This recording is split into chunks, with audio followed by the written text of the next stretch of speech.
Well, thanks for reaching out as well, Well, thanks for getting back. I can only imagine how busy. It's been a whirlwind week. Yeah. I mean, we're getting those first reviews in, as you'll have seen, and it seems to be going better than the film. Yeah. Even better, which is wild. But we'll maybe save some of that conversation for, unless we're already on.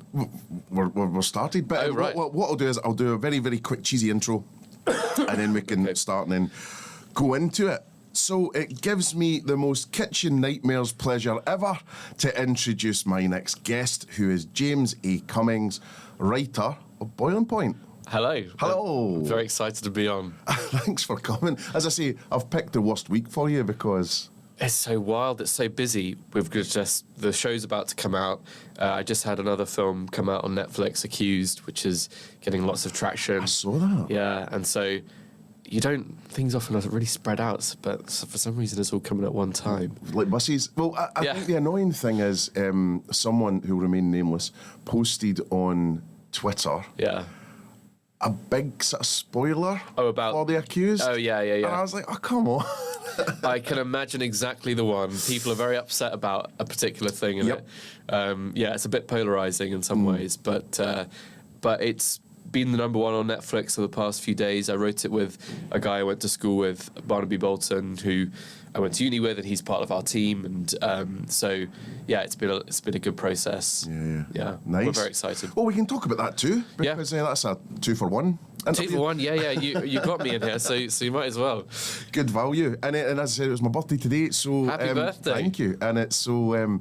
it's a nice way to spend it in Brewdog and meeting new people and having a chat and not much actual work, so yeah. Yeah, well, this is my first... I saw the slide, I didn't go down it, but I plan to after this. Nice. Because I hear it's a bit of a rite of passage now. You've got to do it. Yeah, I'm just fearful I'd get stuck, so yeah, I'll maybe wait until I'm a few more pounds down before I go into it. So we'll wait and see.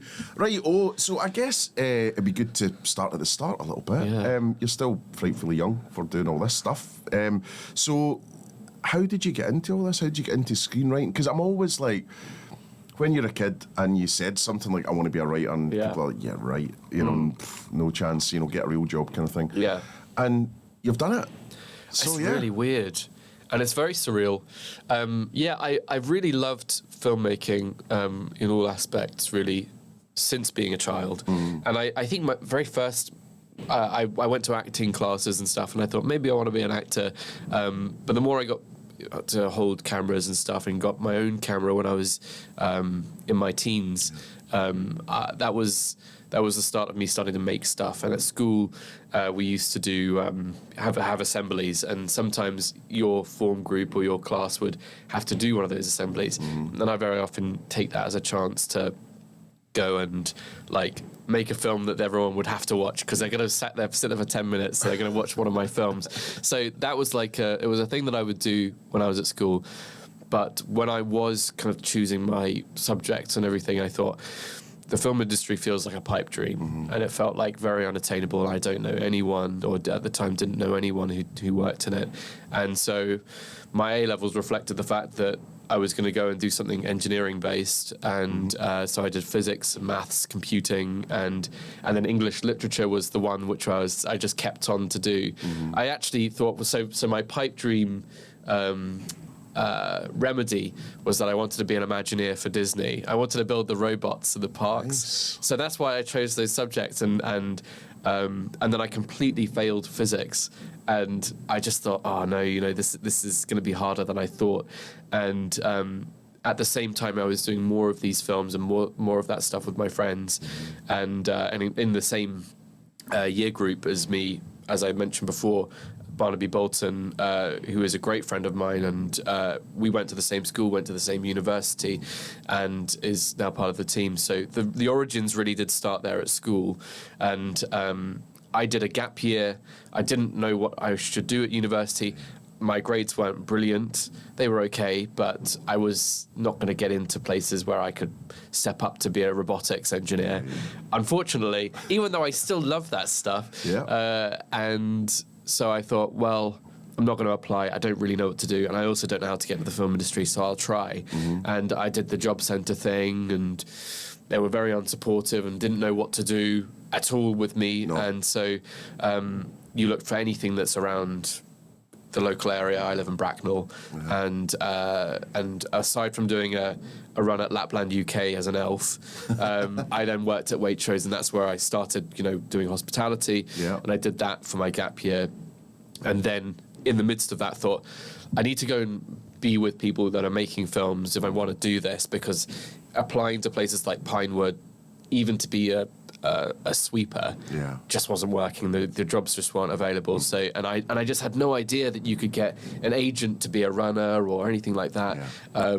I just had no idea. No one would tell me. So you have to get an agent to be a runner. No, you can, and that helps. That helps. You can obviously, you don't need an agent for anything, but it does help get you those roles and stuff. But if I'd known about that, then I would have thought about the process of getting on to do short films and helping people for free and kind of getting a bit of a reputation with certain film crowds and then building to it and then getting a job. And that's very much a path for a lot of people. It wasn't my path, but if I'd known about that stuff and I was told about it, then that would have been really useful for me. Yeah. But nobody knew that, so I ended up thinking, well, let's go to university and try it. And I'm very in a fortunate position to have been able to do that. And so I did film studies. Where was that? That was at Portsmouth. Okay. University of Portsmouth. So we, and that just happened to be at the same place as my friend who I went to school with. Brilliant. Happened to be in the same year. He also did a gap year, but he was doing. I just saw a birthday cake come past. I feel like let's hold on this for a second because this is very exciting. Happy birthday to you.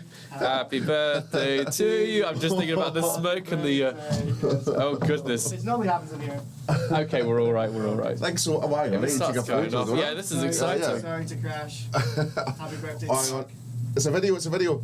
Oh, how you doing? Happy birthday, Mark. Thank you. Lord. That's the mistake you get for telling me it was your birthday. Thanks. Amazing. I'm so nervous about this. This is JB from Brewdog. Nice to meet you. This is a heat sensor. Okay, it's a heat sensing one. Okay. Do you know what? I'm going to take it outside.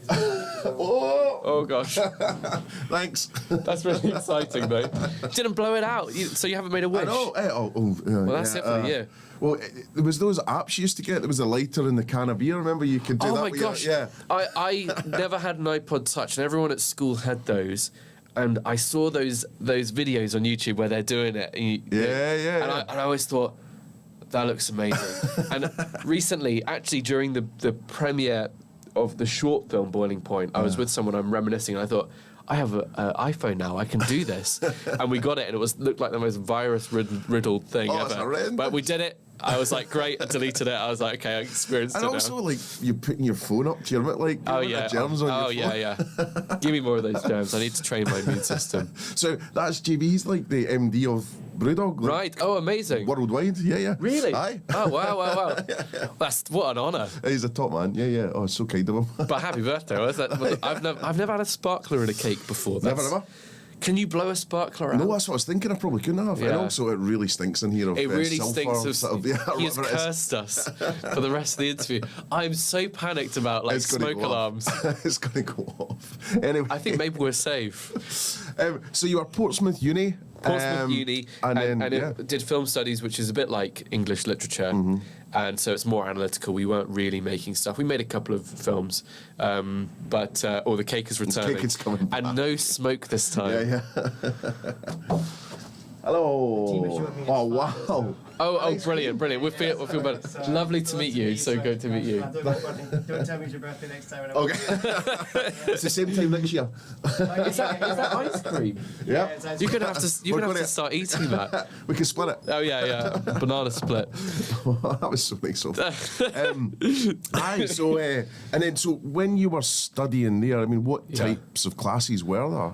So you had classes which were about the history of film, but you also had stuff about race, gender, sexuality, and how it's represented in film, and social movements, Marxism and stuff like that, and how is that stuff being put onto film? And so there's and also things like foreign films, transnational cinema, all that stuff I found really interesting, and I found now in my career I do draw upon a lot of that like experience of having looked at films and understanding the way that they impact the world, and that you don't actually make stuff in a vacuum. That you have and I think we'll talk about it today. But the kind of the art that you make is reflective, but it's also very informative for audiences. Yeah.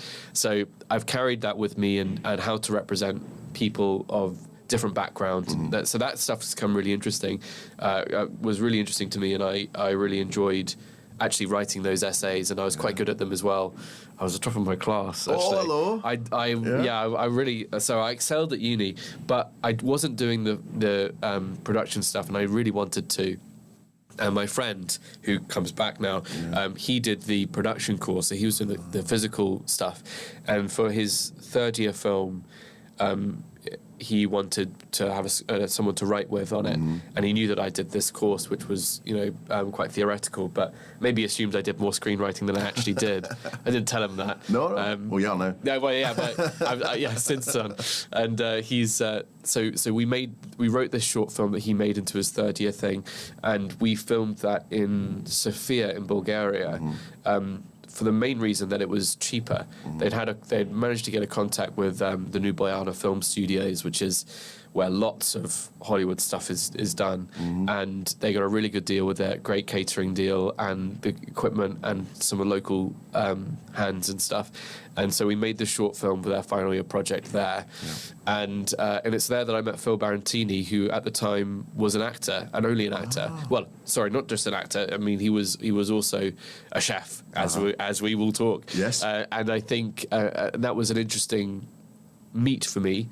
Clearly, it was a formative moment of my life. Was this creative relationship coming together there, and as he started transitioning into directing, and he was doing acting workshops and needed these 3-page scripts, genderless, all-encompass scripts that he could use for his classes and for these like little videos that people would have, so they had something for their screen reels.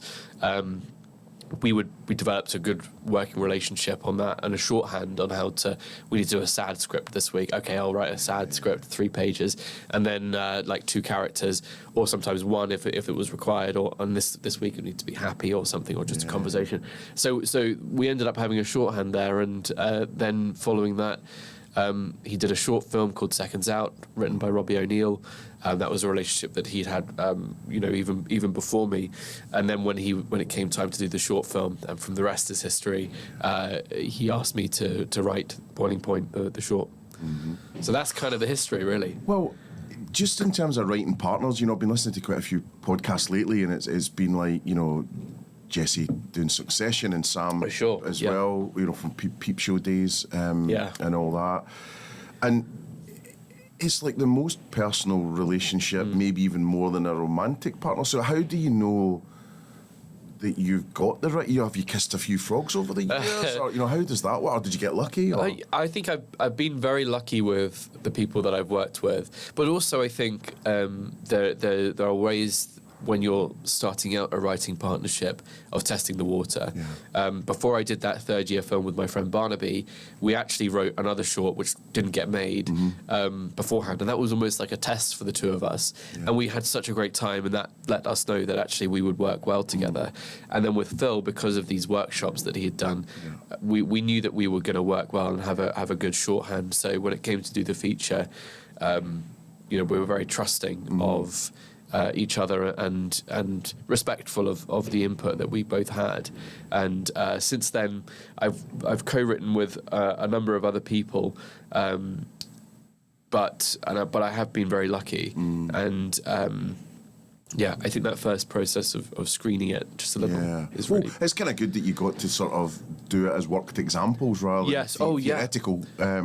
But in terms of splitting your days and all that stuff, and splitting your time, is there days that you're more up for it than he is? Or, how do you split your time? Do you have to be together? Or do you do a hybrid? How does that work? So when we did the feature film, so the short film script, I we'd had discussions about what stuff happens in kitchens and what he wanted from the characters, and we talked about how that should end, and so for the short film I was very much left to it to write that, and Phil was in there with the story, and would sort of, there'd be moments where he'd say, "Oh, I'm getting another friend to be in this as a chef.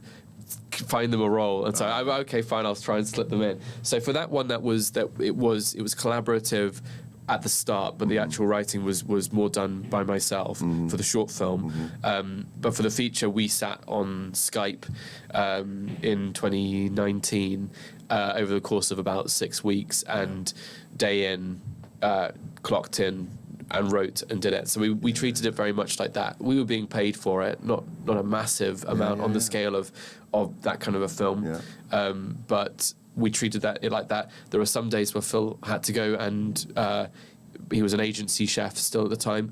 He would have to go and do some shifts because that was his main source of income at that very moment. Though. Oh, well, always, yeah, absolutely. Coming back and sort of saying, "Oh, this happened today." Out for the great scenes. Yeah, meant that I didn't have to go back to it. So for that was very much like. That worked for us, and then after the first draft, I handled the other kind of 11 drafts as we did that, and Phil focused on the development of the directing side and the pre-production and everything like that. So from that perspective, that was more dependent than on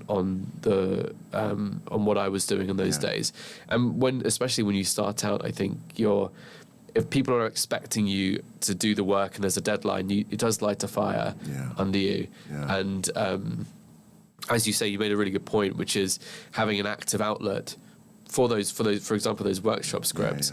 Knowing that somebody's going to say these lines really gets you moving with it. And it's something I've told people, is that if you can find a way to, if you're a new writer and you can find a way to have an outlet where people are using your work, that's not only going to drive you to actually write because you're getting little deadlines, you're also going to start to understand what does and doesn't work in terms of what dialogue in front of you. Yeah, exactly. What doesn't sound natural, and what can you not ask an actor to do if it's like, so makes sense. So just for a bit of background then, so there's 3 parts to Boiling Point. Yes. So there's short film. that you can't see anymore. Well, you can just now. So they've just released it on BBC. Oh, brilliant! So just a few days ago. So it's on iPlayer now. So you can go watch that. Fantastic. It's not related to the film and the series. The film and the series, the film's almost like episode 1 and the series is like 2, 3, 4, 5. If you were to look at it like that. And the short film is its own thing. It's like a proof of concept, really. And so, but that's on BBC One. Sorry, BBC iPlayer. Brilliant. And you can go see that now. I will. Yeah. Because I was looking for it, this week. We've been chatting back and forward, and I was looking for it, and it just, everything was saying not available in your country. Yeah.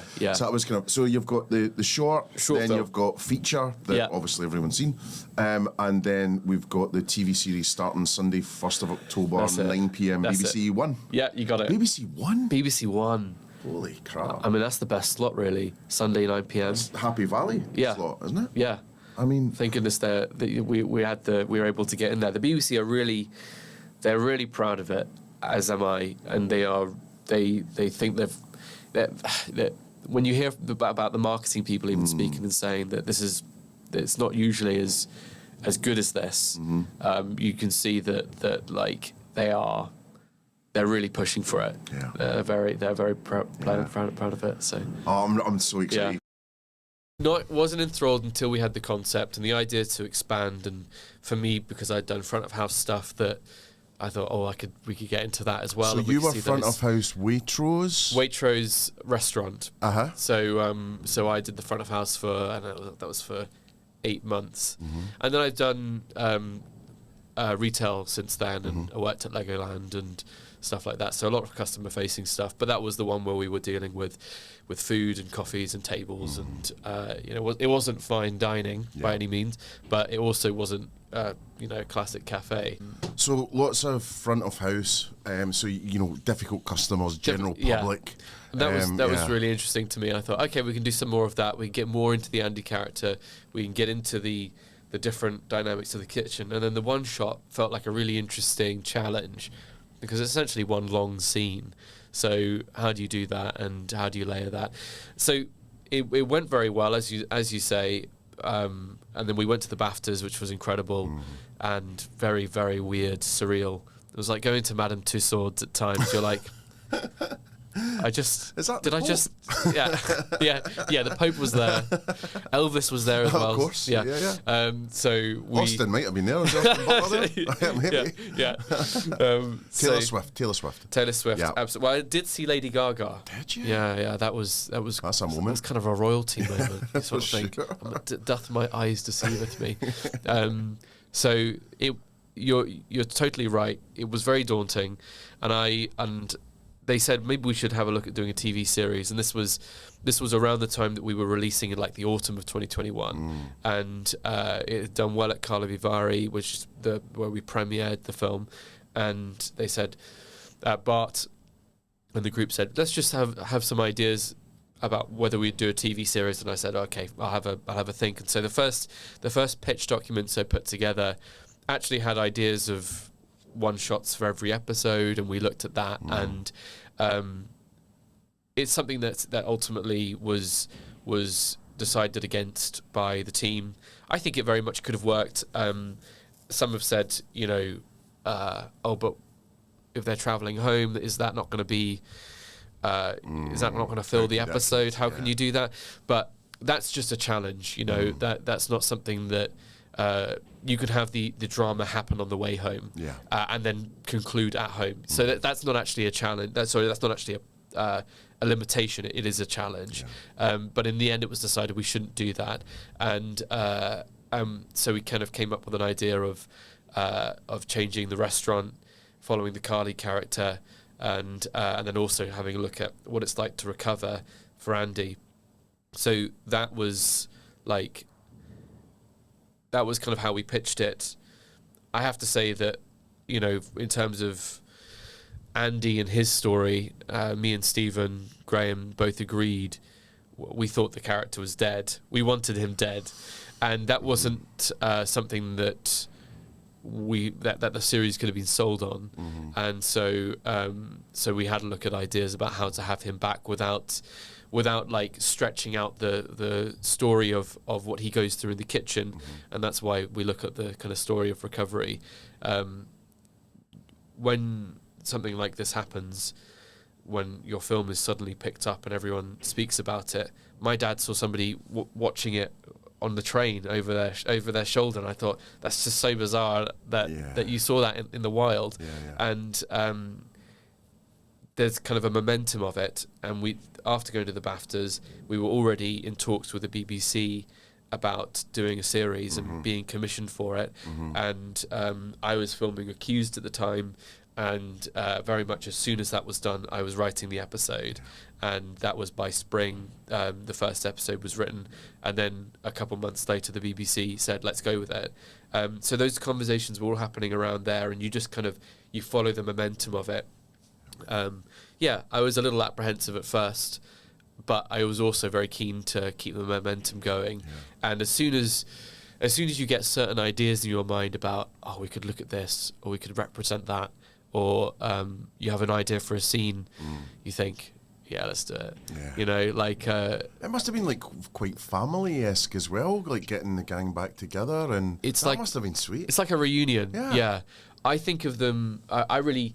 There's a thing, isn't there, about the family thing, which I have to say I dislike. I think of us as a team. I really think like we chose this group and we came together, and so to come back together, it's like, it feels like the Titans returning, and that was really lovely. And I seeing some of the cast that were in the film back again was like, it's like going back to school and seeing those people.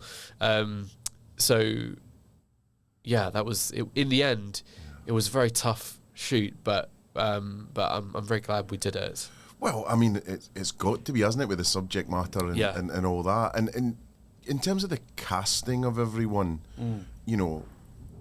getting people like Jason Fleming and Stephen Graham, obviously, and then some real stars coming through as well. I mean, How did you even? I mean, could you have believed that Stephen Graham said yes? Well, in a way, yes, because Phil, our director, and Stephen go back a long way. Oh, okay. They were both in Band of Brothers together, Right. as actors. Right. And so the idea of doing the show with the short film, Phil said, I'm going to ask Stephen because we've talked about it before, and Stephen very much wanted to see what Phil's first project looked like before coming on and doing the short film. So because Stephen has been there since the short, it was always something that was part of the show and part of the film. So it wasn't surprising for me, but I was obviously incredibly excited by having someone of such caliber. I remember doing that short film in Bulgaria, and that was the first time I'd worked with really actual professional actors. And one of the things I was weirdly amazed by was that Phil, in one of these scenes, he's drinking some water, and I noticed, because I was doing kind of continuity, he was doing it exactly at the same time on every take, without it feeling robotic or anything. And I thought, wow, just the presence of mind to be able to do that, the leap from working with my friends at uni and stuff to working with a professional actor, and then again working with Stephen, who is so like Boardwalk Empire. I mean, he's a legend, and it's like the kind of everything that's going through his mind when it comes to the character and the micro expressions he brings to it are just like it's another level, and and he's very visual in terms of scenes as well. When we looked at the series and we were pitching ideas for episodes, he was very visual, and we're going to see this, and you can imagine the face here, and we're going to picture that. Just an outstanding creative. It's amazing of all the experience he'd be able to draw on, and I remember watching sort of almost like an extra with him talking about his scene with Al Pacino in The Irishman, and he actually goes for him sort of thing. Yeah, he scared me. That stuff. It was like, my God, But in terms of all of the characters, I mean, and I watched the feature again the other night, and I can't believe how much he packed in to 90 minutes. Yeah. I mean, like, all the story going off, like, it just hits the ground running, but it's just how you've stereotyped in a good way. You've captured the RC customer. You've captured the sort of flamboyant front of house that's the party guy that probably doesn't do that much. The hidden self-harming, the matriarchal part of Hannah doing the thing. And every part of it could just spin off. Exactly. It's so much, so rich. That's what made the series so exciting, was actually we can see more of them. Yeah. It's a challenge to balance all of those characters and make sure everyone's getting enough screen time and not feeling like a scene is doing enough without feeling like you've been completely pulled away from the main narrative. And so these vignettes that we had throughout were really just we wanted you to kind of drift into it in almost an Alfonso Cuarón sort of way, and then be back in with it and be brought back in and just to understand even the characters that are that we see as the villains, like Beth, the manager character in the film. They all get their moment to say, well, actually, just think a little bit about everything that's going on in their lives. That's not to say that you can't still think they're a villain, just keep in mind the context. And so to be able to flip that and just play with the expectations a little bit with those vignettes was a really fun part of the game. No, it was just so much going on, and with Beth, the sort of voicemail, vulnerability, and seeing behind the curtain that she wasn't as strong, but then there's a little bit of Nepo baby stuff happening with her, and, certainly. There's loads going on. What about the hospitality industry then? Because, what feedback did you get, from all over? What did you see when it went out? It was astonishing. People were sort of saying, there was one person that said, "This is about me," and almost like they wrote an article, or there was a comment somewhere, and they said, "This is my story," and I don't know how they've got it, and it's and it wasn't. But it's just how authentic that we had made it, that people really resonated with it. And that goes for people that work in the industry and that don't. We've all been to a restaurant, whether it's to like a McDonald's or whether it's to something really high end, and we've seen a lot of the things that you see in the restaurant, either as customers or you've worked, excuse me, or you've worked in hospitality and you know those people and you know those characters. For us, that was like, because so many of the characters were built of people that Phil had worked with, people that I had worked with, they had that authenticity, and that came through in the responses that the audience had. People that worked in hospitality finding it really difficult to watch because it hit too close to home. People that were kind of astonished about the way it is. There were people saying, there was an interesting conversation about that maybe we represented an industry that was and isn't now, but that actually by the collective voice still is. So there was a bit of an interesting conversation that came out of that, and people saying, well, we don't do the shouting stuff, that is something that used to happen and we're better now, and that's true, but that's not the case everywhere. Some places. Yeah. I mean, it's kind of dear to my heart. I've got a campaign, I don't know if you know about this, called Hospitality Rising, and basically we're trying to get a couple 100,000 people to work in hospitality. So we raised about £1 million last year. We did a big campaign, but funnily enough, this came out around at the same time, and the sort of the sort of powers that be, I suppose, and the more senior people within hospitality were a bit deep breath, going, "Oh my God, this is going," and all the rest of it. But I think it's so it's a piece of drama. But B, we have to hold ourselves accountable, and and like you're saying, we have to make sure that every place that you're working in isn't that. And we have to make, so the thing we're trying to do is trying to get Gen Zs into hospitality. And there's loads of positives, right? It's flexible, no day's the same, it's fun, yes, it's hard work. Could you make more money selling your feet on, pictures of your feet on OnlyFans? Probably. That kind of stuff. But, definitely try and change all that. But so there was a sharp intake of breath when it went up. And then when it came out saying there's a TV series, like, people were like, oh no. It's just going to keep going. People are going to hate it. That's a really interesting point that was that I spoke to. I did a podcast, Phil's podcast, called Going Rogue, and Andy Jones, who runs Jones & Sons, the restaurant that we filmed the film in, he was saying something very similar, which is that the Gen Z group maybe aren't necessarily doing the hospitality thing as much. Why do you think that is?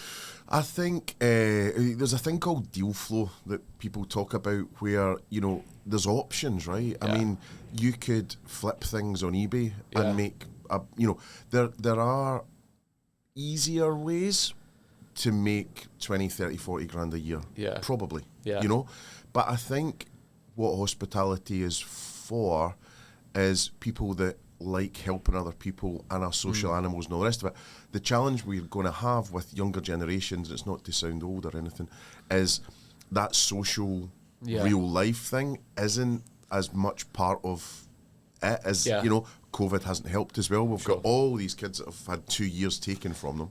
So I think it's about trying to get people into the mindset that it's flexible around you. In all honesty, unless you're a drug baron, I don't think you could, go further faster. Running a £2 million company and you're 25. There's a lot. So I think for entrepreneurs, it's a good one. I think if you are sociable, it's really good.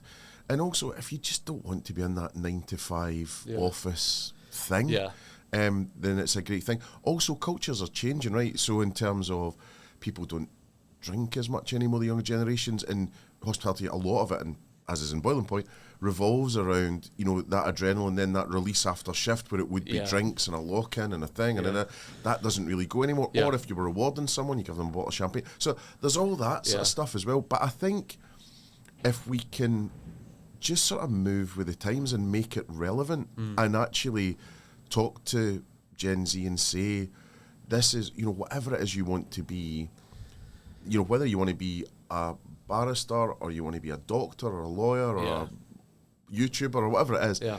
you getting some hospitality experience makes you a better person, a better individual. I completely agree. You know? I think everyone, it's so said, but like, I think everyone should work in hospitality, or they should work in retail. Well, at so some point. funny you say that, because Nick Jones at Soho House, I did a podcast with him a while ago, and Nick said it should be like national service. You know, You learn so much about empathy, about how to treat other people, and there is. I look back at the stuff when I worked at Legoland, or I worked at Waitrose, or any of the other places, and especially after you've left school, there is a friendship group to be made in those places. Yeah. I actually don't look back, with any hatred on those roles. I actually look back on them kind of fondly. Yes, it can be really difficult, but I don't regret doing them, and I don't think I was wasting my time. And yeah, there's stuff later in life that is paid better, but to have done that at age 18, 19, 20, 21, I think was really valuable. Would you be sitting here now if you hadn't worked in Waitrose No, Cafe? no, because I Restaurant, sorry. But yes, thank you very much. Yes, we have to get it right. No, I wouldn't, because I wouldn't have. But that's the knock-on effect. Yeah. That's the butterfly effect, isn't it? I wouldn't have met the people I met if I didn't take the time out between uni to do that. So, and then I think my understanding and what I've brought to the film and the series, from a front of house experience and understanding what that's like, has also come in really valuable. But that is interesting about that. And I think one of the things is with the series that you'll see is, as I mentioned before, sometimes it's not enough just to represent something on screen, because you've got to be conscious of the impact. And if the impact of the film is to make people say, oh, I don't think I ever want to work in hospitality because we've condensed a lot of bad things into one night, then I think the series takes a much lighter approach on that, in the sense of Carly, the main character, she doesn't accept that kind of shouting and aggression in her kitchen. So we've tried to evolve the kitchen into a place which actually is better for the staff, and focus more on what people bring from their outside world and what they hide from their outside world when they work in those environments. And then in the future, I hope, if we were to do more, I'd love to take that further and almost imagine, how the industry could be better, and then try and present that. Yeah. But for now, I think representing something which is a bit nicer than the restaurant in the film is the first step. No, definitely. I mean, I've just felt a Jedi Force thing go through me, where all the collective sigh of relief from hospitality. Oh, and we've tried to, as much as possible, and I think you'll see when you see the series that there are moments where the characters are really joking with each other, much more than in the film, and that's like, I think you get a good sense of the camaraderie between them, and they go out together, and they're socializing, and so that's Yeah, it's going to be great. And then, so where does the series pick up then? So it's Carly and mainly her story. Yes. So for anyone listening, if you haven't seen the feature film, I am going to talk a little bit about spoiler alert. A bit of spoilers for the end. So turn off and then come back. Go and watch it. Yeah, go watch it and then return. So at the end of the film, Andy collapsed. He had a heart attack, and that was induced by the stress that he was going through, but also the overdose that he has from all the alcohol he's had that night and the cocaine and everything. And it all in a storm causes him to have that. And so we pick up 6 to 8 months later, and Andy is no longer working at the restaurant. He's had to take time away to recover. He's had heart surgery. In the interim, while he's been away, Carly's taken the other job that she said that she was going to do at the end of the movie. Nice link. Yeah, I never thought about that. And with her, she has brought all of the staff, because the restaurant has been on hiatus. And Andy's restaurant's been on hiatus, and in that period, she said, "Everyone, come with me. We're opening a new restaurant." And she's moved off that momentum, and Andy feels very betrayed. He's lost his team. He's lost his position in the restaurant, and he's sat at home still drinking. And so that's kind of where we pick up with Andy, and then with Carly we now see her as the head chef.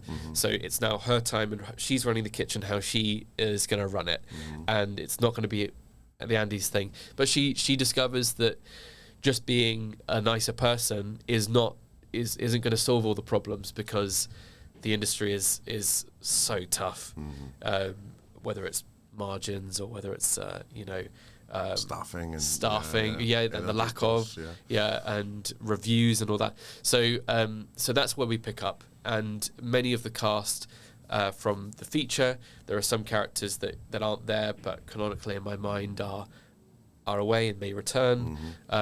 But a lot of people that it's a good reunion, but there's some new faces as well. Yeah. And did you have a favourite character out of all of them? Favourite character? I really love Dean, who is he's a supervisor, the front of house supervisor, the gay character, who the Scottish, Gary Lamont, and he's so great. He's one of my favourite characters to write, and he is back in this environment as the manager. So he's no longer the supervisor, he is the manager, maitre d'. So he's probably one of my favourites to write. That would be great. Yeah, and is there any that you feel are the most like you? Is there any of you in the show?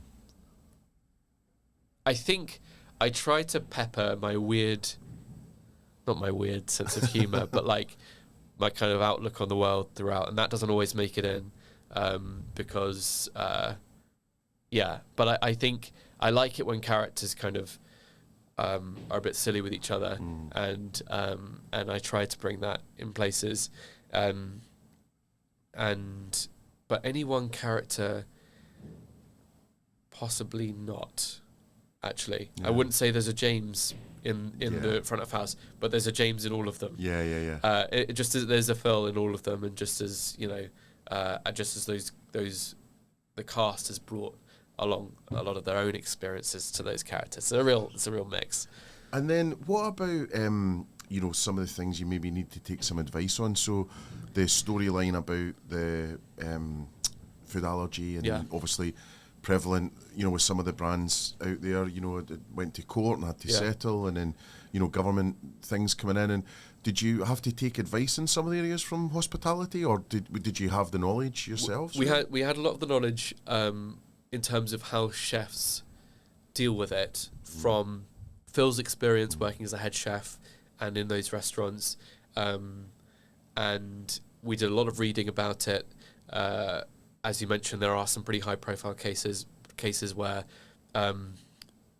people have died, and thinking that we wanted there to be something in the story where Andy's lack of organisation and falling behind, and his issues with anger and all of that stuff would culminate in real life consequences for one of the customers, or somebody that's not even involved. And so looking at those stories and all of that felt like the right moment to bring to it, and to also kind of illustrate how bad it can be if it goes wrong. There is, and I'm sure you'll have experienced the kind of there's that sense of with allergies, there's a stereotype in chefs, which is that they're going to be really annoyed about this, and there is that extra pressure for chefs when that has come through, that gosh, are we absolutely certain? And that pressure adding to the kitchen was great for it. But I think we were also careful in the film to not actually dwell too much on how chefs might react to the allergy. It goes in the system, and the problem that they have is that it isn't properly put in the system, so they're referring to a piece of paper. Then there's nothing wrong with the customer. What we didn't want is for anyone watching to think, God, that's what the chefs really think of me when I say I've got an allergy, because that's not fair. And I don't think we would do that. So handling it in that way, and being conscious of that, and not being exclusionary in any way, and then showing the consequences, those kind of made up our approach to it, and then building on the experience that Phil's had and anyone else has had, that we were involved with. yeah. And then what about with you having such an explosive ending to the feature? Yeah. And I'm sure there's a few twists and turns in this. Yeah. Where do you draw inspiration from? How do you make sure it's original? And also, how do you make sure that people don't guess what's going to happen? Like, I would be so fearful that, this is maybe 2 years in the making or whatever it is. Yeah. And, another movie comes along with that idea or, I think so. I think we had to kind of be truthful to how are we going to deal with the consequences of something like that happening at the end of the film. The obvious thing is that, we're going to have Stephen back in the kitchen for the whole show, but we weren't being driven by that because actually we felt that we wanted to do a story that was about recovery. So I think that a lot of people had an expectation about the series, which is we're expecting one shots and we're expecting Stephen Graham, and we haven't intentionally subverted that, but to have gone down a story where we simply have Stephen back in the kitchen as Andy Jones would have been a disservice to the point of the movie, which is the impact and the long-lasting impact of having an addiction and one which is really impacting your life, and trying to deal with the fallout of it. Actually, the realistic thing is to say this is going to be a long journey, and we're not going to have him solve those problems off screen. So if you want to see him back in the kitchen, you're going to have to sit with it and wait until he has recovered. And that's part of our whole message of, you'll see it in the series, and I don't want to go into too many details, but there may be things in the feature that we follow back up with. And the idea that you can solve something with a nice conversation is not the way we wanted to approach it. No. And problems that persist need to be addressed in a way which is going to be productive, with the right professional help, and with the knowledge that it takes time. So following that and being truthful to those ideas felt like the right move. And I didn't worry so much about, are people going to predict it? As long as we execute it well. If people do predict it, then well done to them. But at the same time, I don't think they'll necessarily have predicted that we would have gone the way we have done with the series, and the way that we focus on the characters in almost a semi-anthology way. I think that's going to be really exciting. How many episodes is it? It's 4 episodes. 4. Okay. And any talks on another yet, or do you see how it goes? For me, there's so much to tell, and I have to tell you that I had it was a really stressful project because it was my first TV show, so I had a lot of learning to do. We all did, and afterwards it was done. I thought, I need a big break. Will I ever do this again? As you find with big intense projects. And then I started thinking, and I thought, but I really want to tell this story. And that would be really good. Can you imagine this scene? And then you start thinking, and then so we've got a lot of ideas about where we want to go with it. There were some original plans for this series and how we wanted to end it that ended up kind of being pushed along. And so we have a real direction for where we would go if the BBC want to bring us back, and hopefully they will. Yeah, or Disney. Maybe you can complete the loop and you can do your Imagineering thing. Exactly. Yeah, maybe they'll. Yeah, I'll get lifetime passes in my contract or something to the Disney parks. That'd be nice. That'd be great. And then where was the original filmed? Was it Hackney? The short film we filmed at a culinary college in Manchester. Was it Manchester College? I can't remember the name of it. And then in Hackney, in Dalston, we shot at Jones and Sons, which is a real restaurant. You can go there. People do go there. There's a little bit of like movie tourism with it. Not massively, but people go there, and people. I was told by Andy, who isn't the inspiration for the character Andy Jones in the thing, but he owns Jones and Sons, and Phil's known him for a really long time and has actually worked for him. And he said there have been a couple times where the customers will lie down where Andy collapses and get their photo taken. Joking? Actually. Oh, wow. And I was told this on this other, and I just, my mouth was, I thought, wow, they're doing that. And there are some people who won't sit on on table 13, which is where the nut allergy had. Or they'll say, oh, well, we won't sit there, or they'll make a comment on the phone and stuff, and people will be taking pictures. So that's a real restaurant. It's a great restaurant. Yeah. In all honesty, I haven't been to a lot of really fancy restaurants in my life, and Jones and Sons isn't like fine dining, but it's like it is really good. I have to say, I had a meal there in preparation for the film, and it was one of the best meals I ever had. And they do some great roasts and stuff, so you can go there and see the real, if you want to go see it. So that's Jones and Sons in Dalston. Oh, that sounds great. Yeah, it's good. And then the new series, was it Manchester again? Manchester, but we filmed it in a studio. So Adam Tomlinson, he was our production designer, and he and his team just did this magic and build the set. And you fully believe it when you're in there. It's kind of like the stairs leading down into a basement, which is where and it's all constructed. To be at the ground level, you have to walk up some wooden stairs to get up there and then come down, and it's all so it's like a set. It is a set, and you sit there and you completely forget you're in a set. And I remember looking up at one of the speakers in the corner, and just kind of I passed it by, and then I looked back and I thought, that mustn't be that's not plugged into anything. Not even wild. I just completely believed it, and there were plug sockets around, and apparently there is a toilet in it, and I think I've heard.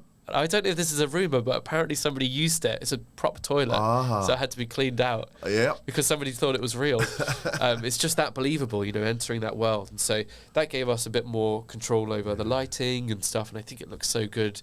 Matthew Lewis, our cinematographer, had a lot more toys to play with this. And we do long takes in it, but we also do a lot of traditional cutting, and it looks gorgeous. Like, it looks even more cinematic than the film did. Oh, really? Which is great, yeah. Well, just back to the one take thing. I mean, so was it just all done as if it was a theatre production? Yeah. No one fluffing lines, nothing? Yeah. Do you notice some fluffs? Oh, of course. So I've only got one, I think. Which one? I think, was it Beth slightly stumbles on something at the bar when she's talking? It's either Beth or it's the blonde-haired server. Oh, right. There's just a little. There's it's the tiniest gap. That hesitation. Aye. But what we really liked about it, we had a really improvisational approach to the feature film, and there wasn't there was example dialogue written in the script, but there was kind of paragraphs, bullet points to say what we want to say, who we want to say, to who, and what the emotions are, and the content, and how you move between topics, and so it was detailed, but it wasn't prescriptive. And we did workshops, and they kind of brought the improvisation to it, and it came sort of it was sort of set by the end, but the exact wording would change. Almost like kind of improv. So you need to go from there to there, and exactly. So it's improvisation, and the benefit of that is that because you're improvising, you are forced as an actor to listen to what other people are saying. It's not a case of just their lines are finished, now it's my lines. You really are listening, and as a result, if anything goes wrong, and I'm seeing it because I know what's supposed to be there, but if anything goes wrong, they react like they're real people. If they stumble upon a word or something, that's realism for you. Yeah. And if somebody doesn't say, the line, or they miss a story beat, they just move on because they are reacting right there and then. So that's the real benefit. Everyone's in a mindset to improvise and help each other. But if someone got it really wrong, would you had to? It's mousetrap. Would you have to go all the way back to the start? You would. But in the end, the feeling was, unless somebody's been really hurt or something, let's not cut. Let's just keep going till the end and get the full take. And so even though there are bits where I know that the third take, which was what we used, had about 100 or more mistakes. I literally was sat there by the monitor writing things down and saying, okay, we need to improve it. Yeah, oh God. Improving this and the next one. And then we did take 4, which had 8 mistakes. So you would have thought it'd be really obvious which one to use, but the energy was better in the third take, third. so they thought, let's go for it. And because it was COVID immediately afterwards, and that was what stopped us from doing more takes, I was just sat there just obsessing over the fact that, gosh, we've got to use that fourth take because it's perfect. But actually, in the end, it didn't really matter because they were both brilliant, and the third take was always going to be great. And crucially, the audience doesn't know. They have no idea in that case what is a mistake or not, because the whole point is to put you in that realism space. Yeah. And I think I was with someone from restaurants the other day, and they had said they haven't sort of they can't bring themselves to watch it yet. Sure. And they saw a little bit of clips of it, and they'd said it felt like New Year's Eve 2021, I get, when it was at the height of COVID. Oh, yeah, sure. And it was New Year's Eve, and the ticket was just going tick, tick, tick, tick, Yes. the ticket machine, and it was all takeaway. Oh, yeah. And she said there was like Deliveroo drivers like clambering over each other, like the zombie movie or whatever. And but looking at that, it was really interesting. But she said, describe it to me, and I was really thinking, I was like, have you seen Uncut Gems? And she's like, yeah. And I was like, it's sort of that. Yeah. I've never been more engaged in a movie than those two. Like Boiling Point, Uncut Gems are the two that you find yourself not breathing. Yeah. When you watch it, it's absolutely. Somebody in the Letterboxd reviews called it Uncut Iced Gem Lettuce or something. Nice sun head. Yeah. So that was pretty funny. Fantastic. Yeah. Well, a couple of wee things then before you go. So, closing thoughts, I guess, on Boiling Point and your hopes for it. Yeah. And also, just other stuff you want to plug as well. Oh, you've sure. got some other projects and things happening.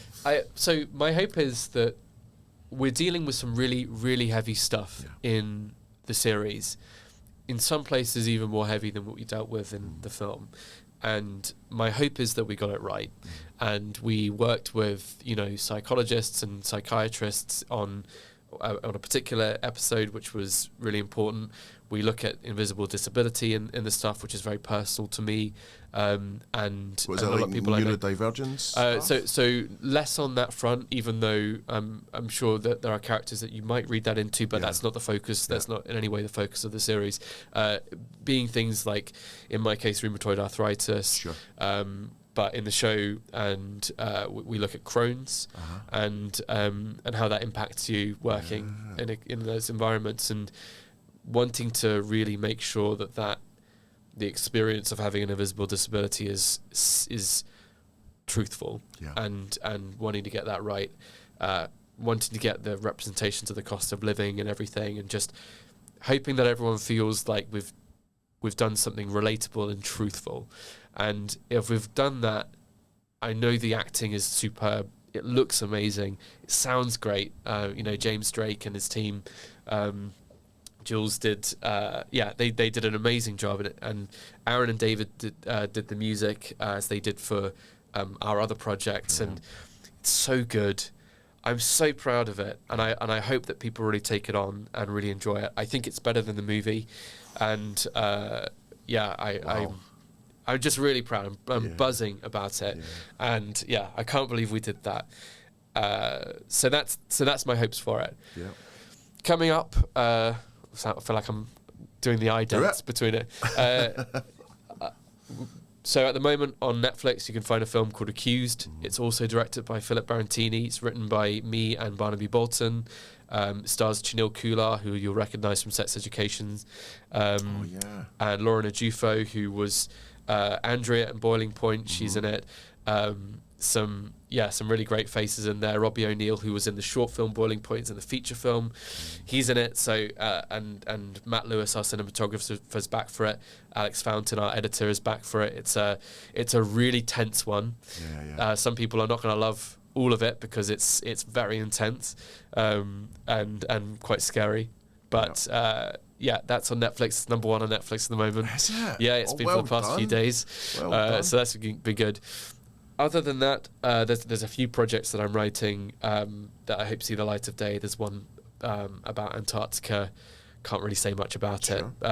Get you on again? Yeah, we'll be back. But that's kind of all of those, yeah. Brilliant. Okay, couple of quick fire questions Yep, just for fun. sure. Favourite city to eat in?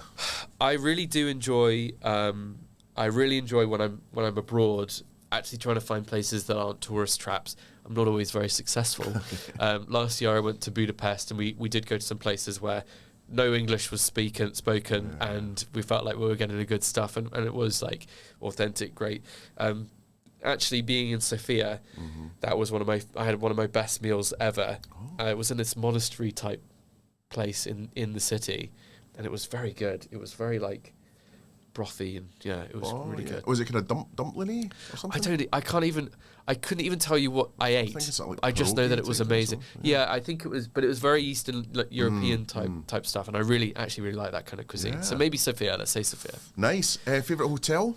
This is a weird one, but I mentioned my love of theme parks, and me and my partner whenever we go to Alton Towers, we stay in a town called Leek. Okay. And there is a premiere in there. It seems really basic, but it's really nice. It's such a lovely town, and it's only a couple, 20 minutes from the theme park, and I just love it. I don't know why. It's really basic, but I really have a great association. Good memories. With it. Yeah.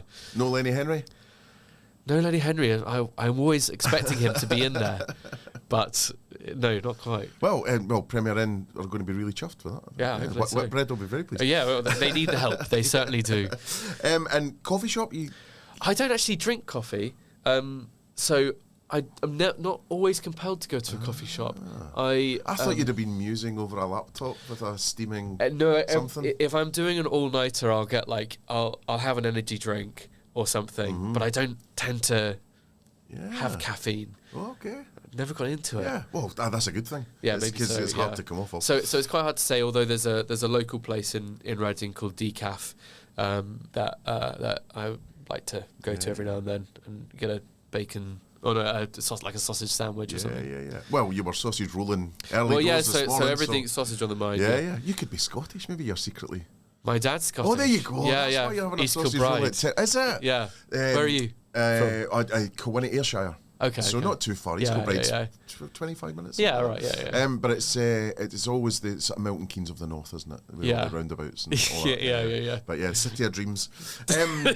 Favourite bar? Have you got a favourite bar? I don't drink. Well, I have because of my arthritis. I have medication, and it's not recommended. Every now and then I do.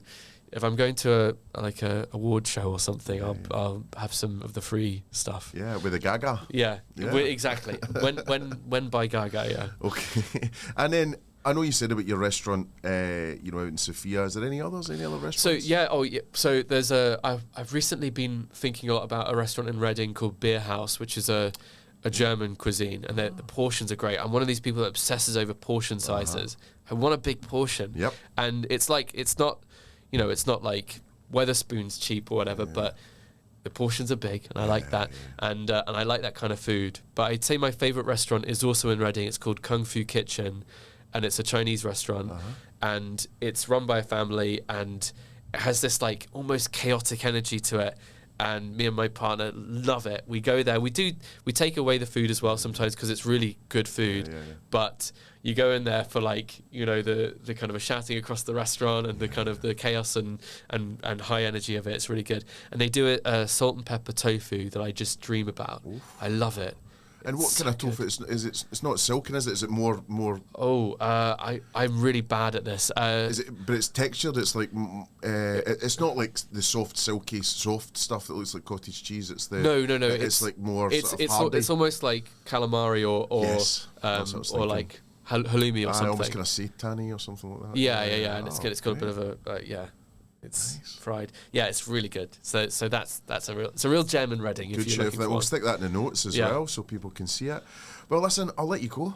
Thank you so much. I know you've got a busy week. And thanks for getting back in touch on Instagram and being so available. But we'll try and get this out pretty quickly and try and coordinate it with. It might be worth on doing it maybe on Monday. Yeah, so I think because then the show's out and people can go to it.